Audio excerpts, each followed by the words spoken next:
In the next few minutes, I'm going to show you everything you need to know to properly operate the Insta360 GO Ultra. I'll show you which hidden features it has and how you can get the most out of the GO Ultra. To make this tutorial easier to follow, it's divided into 10 chapters, each corresponding to one of the GO Ultra's main features. One of the best things about the GO Ultra is that it can be used and controlled in different ways. There are 3 ways to operate this camera. The first is via the Insta360 app. Once you've installed the Insta360 app, you can connect the camera using the yellow camera icon at the bottom. It doesn't matter whether the GO Ultra is inside the Actionpod or not. You should connect the camera right at the beginning, since important firmware updates are made through the app. Once the GO Ultra is connected, tap the camera icon again to start the preview. Here you can change all sorts of settings, start a recording, and see all the important information about the camera and the Actionpod. Under Album, you'll find your recordings, which you can play back and download. And under Edit, you'll find a wide range of cool effects. Auto Edit is an AI-powered automatic editing feature. And here you find a full editing tool to edit your videos. The app is great. You should definitely explore all its features in more detail.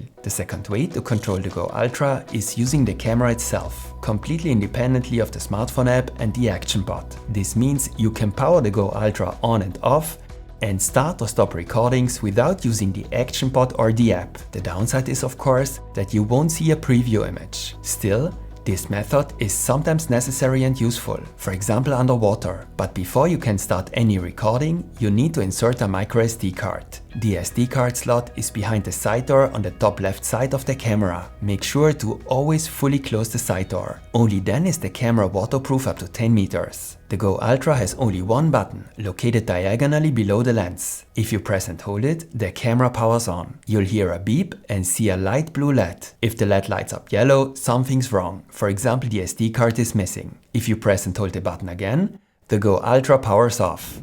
Whether the camera is on or off, if you press the button once briefly, the GO Ultra starts a standard video recording. Pressing the button again stops the recording. If you press the button twice quickly, the camera takes a photo. So 1 press, standard video.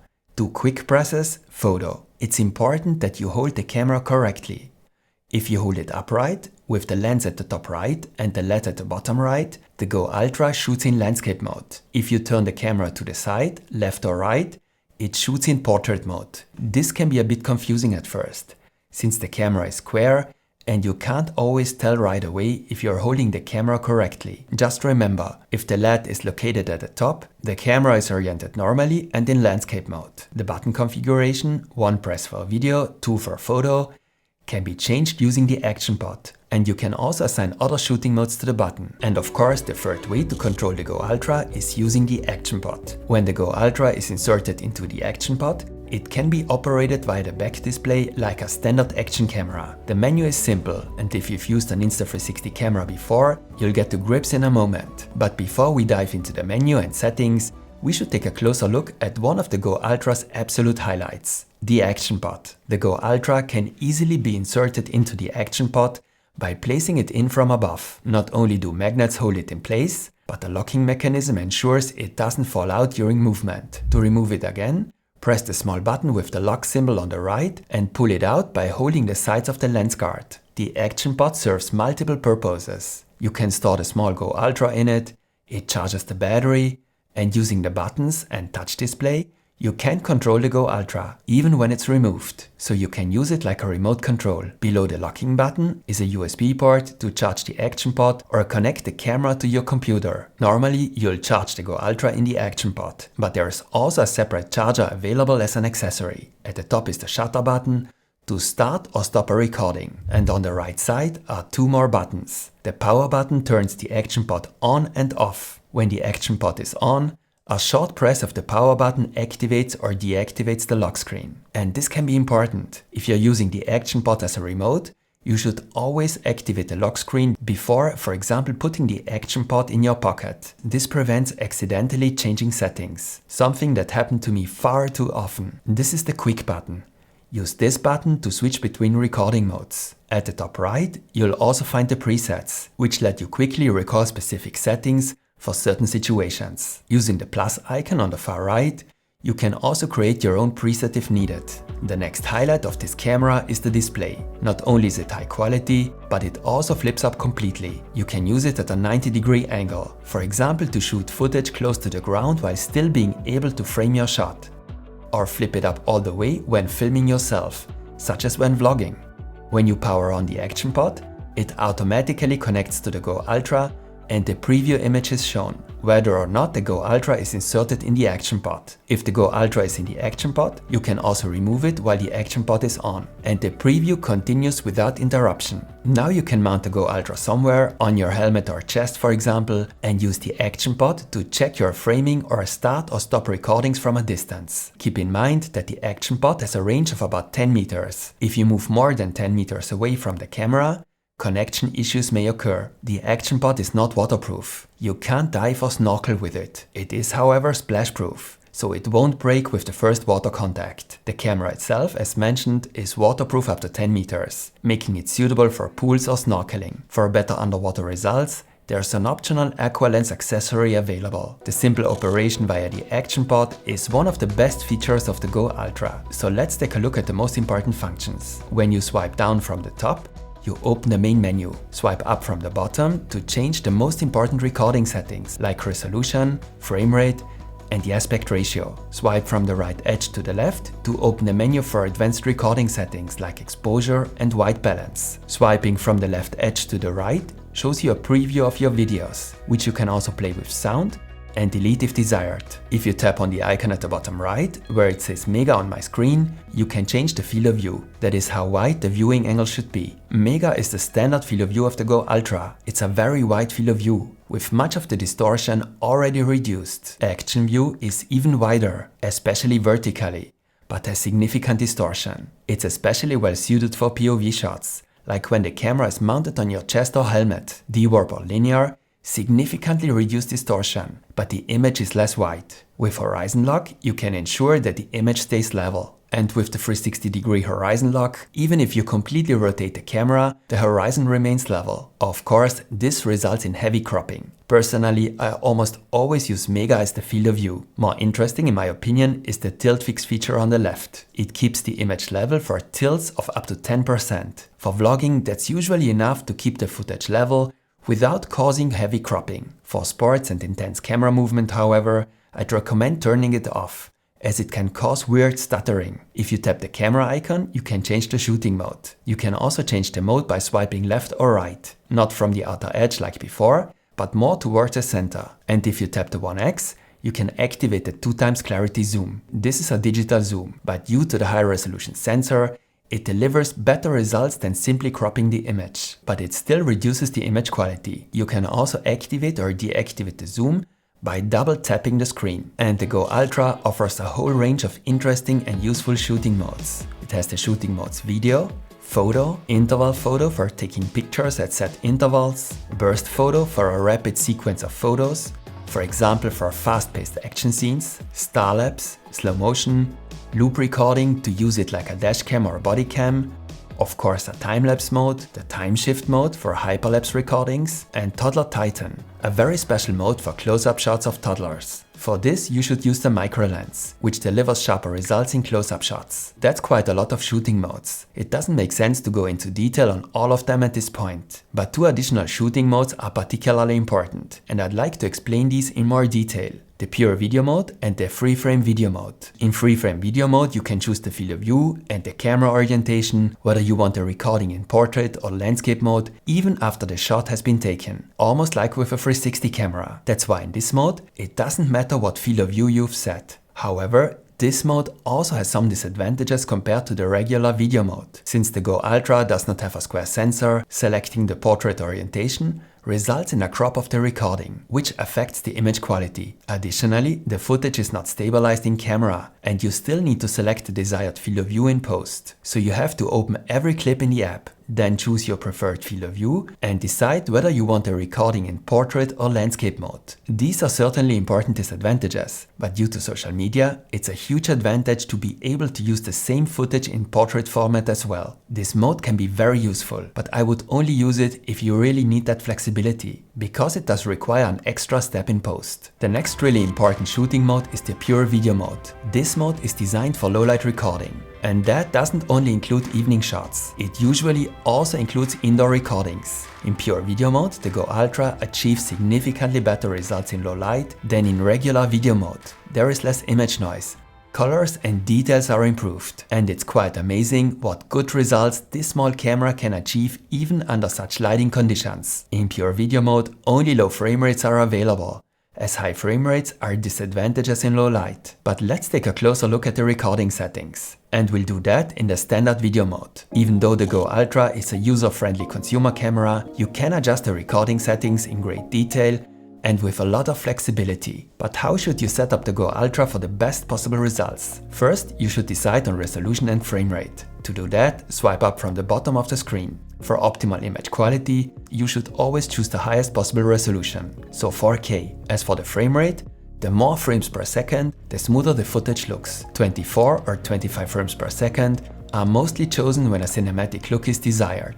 However, the recording won't look as smooth as, for example, at 30 frames per second. The Go Ultra can also shoot in 4K at 60 frames per second. This results in even smoother and perhaps more natural looking footage. And you can also create a 50 or 40% slow motion effect if needed. However, this also leads to a slight crop of the image, results in larger files, and consumes more battery. If you're unsure, I'd recommend starting with 30 frames per second. For very cool slow motion recordings, you should reduce the resolution to 2.7K and shoot at 120 frames per second. The quality is absolutely fine, even though there is a fairly strong crop. In 1080, you can even shoot at 240 frames per second, but I would advise against that. The image quality is simply too poor. As mentioned earlier, there is a dedicated slow motion mode. The difference is that in slow motion mode, the footage is already slowed down in camera. In video mode, for example when shooting in 2.7K 120, you still have to slow it down in post. On the left here, there are also a few important settings. In addition to the recording duration, which is set to infinity by default, and the aspect ratio, you can adjust the stabilization level here. I almost always use standard. That usually works very well. High provides even better stabilization, but also results in a stronger crop. And active HDR is very important. Active HDR can significantly improve the dynamic range of your recording. Especially the very bright areas in the image are better protected, and blown out highlights are avoided. The footage doesn't have an unnatural HDR look either. That's why I would always leave active HDR turned on if possible. But this feature is only available up to a maximum of 30 frames per second. You can access the more advanced recording settings, as we saw earlier, by swiping from the right edge to the left. If you select manual here, you can even adjust all exposure settings manually. But today I want to show you 3 or 4 very specific and important features in auto mode. The first icon here stands for color. In addition to the standard color profile, there are various filters for specific situations. For example, selfie for especially warm tones, vivid for a bit more saturation, or a night profile for a high contrast teal and orange look. I mostly use standard, as I find this profile produces very nice colors. Under EV, you can set whether the camera should expose the image slightly brighter or darker. Depending on the situation, a slightly negative value can be helpful to prevent overexposing bright areas in the image, though this rarely happens when HDR is enabled. Once the camera detects a face in the image, it will adjust the exposure accordingly. This usually works very well. The new portrait mode primarily brightens the face and is also supposed to improve skin textures. Personally, I'm not a big fan of it, and it's not compatible with HDR either. You should never set the sharpness higher than medium. High sharpness leads to a very digital look, which doesn't look good. You could use a sharpness setting of low, but then the image might look a bit soft, and it could be necessary to add sharpness in post. There are also a few important features hidden in the main menu. Swipe down from the top of the screen and you'll see a range of icons for quick access. I'd like to briefly go over 4 features here. Quick capture must be enabled for the camera to immediately start recording when you press the shutter button, even if the camera is turned off. And one more thing is important here. If shoot using the current mode is enabled, The quick capture recording will use the most recently selected settings. However, you can also set specific default settings for a quick capture recording. For example, always shoot standard video in 4K 30. The Go Ultra also supports voice control and gesture control. It recognizes commands like start recording, stop recording, or take a photo. The gesture to start and stop a recording is very simple.